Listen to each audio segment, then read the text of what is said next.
Hello বন্ধুরা, আজকে যাচ্ছি বরিশাল হয়ে পিরোজপুরের দিকে।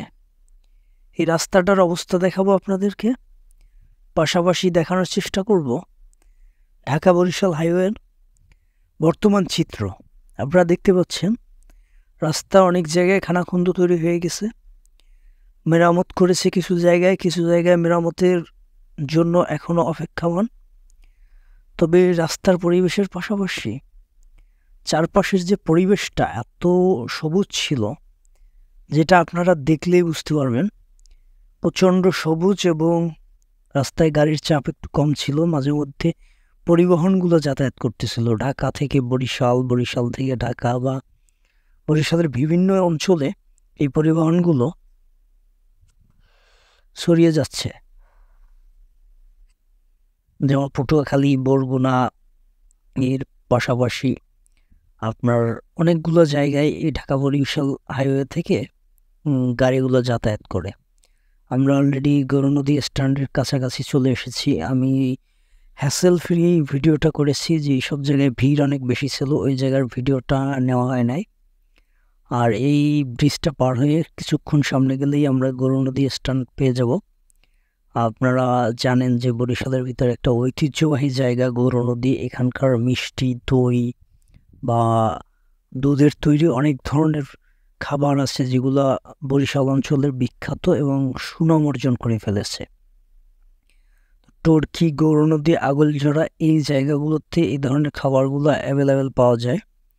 আর অলরেডি ঢাকা বরিশাল মহাসড়কের কিছু জায়গায় রাস্তার পাশ থেকে আরেকটু লেন বাড়ানোর চেষ্টা চলতেছে, কাজ করতেছে। কিছু কিছু জায়গায় অলরেডি অনেকটা জায়গা জুড়ে রাস্তায় লেন বাড়িয়ে ফেলছে, কিছু জায়গায় এখনও বাকি আছে। ট্রাকটা বিকল অবস্থায় ওই জায়গাটায় দাঁড়িয়ে আছে। এই রাস্তায় একটা ট্রাক দাঁড়িয়ে থাকা অনেকটা ঝুঁকিপূর্ণ একটা বিষয়। আর এই ছোট ছোট যানবাহনগুলো অনেক সময় ভোগান্তিতে ফেলে আমাদের। আমরা যারা বাইকার আছি, আমরা যারা নিয়মিত বাইক রাইড করি, বিভিন্ন জায়গায় যাতায়াত করি, দূরপাল্লার যাওয়ার সময় এই ছোট ছোট পরিবহনগুলো যেমন অটোরিকশা, ইজি বাইক, এরপরে মাহিন্দ্রা, এই জাতীয় যে গাড়িগুলো আছে এগুলা প্রচণ্ড হ্যাসেল দেয় আমাদেরকে। আর ঢাকা বরিশাল মহাসড়কের রাস্তার পাশে যে গাছগুলো আছে এগুলো কাটার কাজ চলতেছে। সম্ভবত রাস্তা প্রশস্ত করা হবে, চওড়া করা হবে। তো এই গাছগুলো আসলে ঐতিহ্য ছিল, অনেক ধরনের বড় বড় গাছ, অনেক পুরনো গাছ ছিল যে গাছগুলো অলরেডি কাটা হচ্ছিল, ওগুলো দেখতে ভালো লাগতেছিল না। আর এবারে আমরা অলরেডি অনেক দূর পথ চলে এসেছি, গৌরনদী পেরিয়ে প্রায় দোয়ারিকা শিকারপুর সেতুর কাছাকাছি চলে এসেছি। এই জায়গাটা অনেক সুন্দর, আপনারা দেখতে পাচ্ছেন চারপাশের পরিবেশ প্রচণ্ড রকমের সুন্দর, সবুজ, এবং শেষ বিকালের ভিডিও হওয়ায় সূর্যের একটা আলো রাস্তায় পড়েছে, দেখতে কিন্তু অসম্ভব সুন্দর লাগতেছিল। খালি চোখে দেখতে আরও বেশি সুন্দর লাগতেছিল। আপনারা অলরেডি দেখতে পাচ্ছেন শেষ বিকেলের আলোটা। পাশাপাশি এই যে রাস্তার লেনটা বাড়িয়েছে, এখান থেকে বোঝা যাচ্ছে পরিষ্কারভাবে ঢাকা বরিশাল মহাসড়কে এই লেনটা খুব জরুরি ছিল। রাস্তাটা একটু সরু ছিল, ন্যারো ছিল।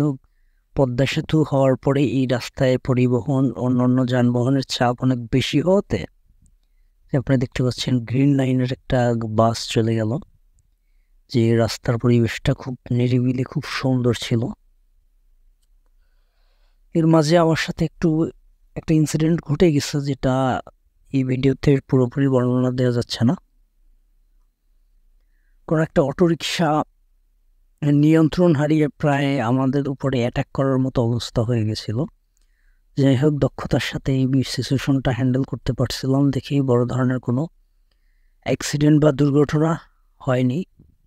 আপনাদের দোয়া এবং আল্লাহর রহমত, যার জন্য সুন্দরভাবে ভিডিওটা করতে পারছিলাম। এবং পাশাপাশি গন্তব্যের উদ্দেশ্যে একটু একটু করে এগিয়ে যাচ্ছিলাম। সামনে দোয়ারিকা শিকারপুর দুইটা সেতু পাশাপাশি। এই জায়গাটা বরিশালে আসলে দেখতে খুব ভালো লাগে। আর নদীকেন্দ্রিক হওয়াতে নদীমাতৃক জেলা বরিশাল, এটা আপনারা অনেকেই জানেন। এবং এই যে রাস্তার ভিডিওটা দেখতেছেন অলরেডি, এই সবুজ সমৃদ্ধ মানুষ আড্ডা দিচ্ছে রাস্তায় দাঁড়িয়ে, খুব ভালো লাগার একটা মুহূর্ত। তা আমরা অলরেডি এই কিছুক্ষণ সামনে এগিয়ে গেলেই বরিশাল বিমানবন্দর পেয়ে যাব। বিমানবন্দর পার হয়ে এরপরে কিছুক্ষণ যাওয়ার পরে বরিশাল শহর। তা আমি বরিশাল শহরের ভিডিও নিতে পারি নাই, কারণ আমার হাতে সময় কম ছিল এবং বরিশাল শহরটা অনেক সুন্দর। হাতে সময় কম ছিল, রাস্তায় প্রচণ্ড জ্যাম ছিল শহরের ভিতরে, বিশেষ করে হাতে মালিক কলেজের এই যে চাল্লা রাস্তার মোড়টা, আর এরপরে আপনার গিয়া নতুল্লাবাদ এবং রূপাতলি, এই রাস্তাগুলোতে পানির ট্যাঙ্কি, এই জায়গাগুলোতে প্রচুর পরিমাণে জ্যাম ছিল, হ্যাসেল ছিল, যার জন্য আমি এইসব জায়গার ভিডিও নেই নাই। শুধু ফ্রি জায়গাগুলো, যে জায়গাগুলো দেখতে সুন্দর লাগতেছিল, ওই সব জায়গার ভিডিও নিচ্ছিলাম। পাশাপাশি রাস্তায় লোকজনের চাপও কম ছিল। একটু একটু করে আমরা অলরেডি বেকটিয়া সেতু পাড়িয়ে পিরোজপুর শহরের দিকে আগমন করতেছি। একটু সামনে এগিয়ে গেলেই বেকটিয়া সেতু পাড়িয়ে হয়তো 8-10 মিনিট এগোলেই পিরোজপুর শহর পাওয়া যায়। আপনারা যারা এই অঞ্চলে গিয়েছেন জানেন বেকটিয়া সেতুটা অনেক সুন্দরভাবে তৈরি হয়েছে। এটা সার্ভিস লেন। এই জায়গাটা অলরেডি আমাদের রাত হয়ে গেছে।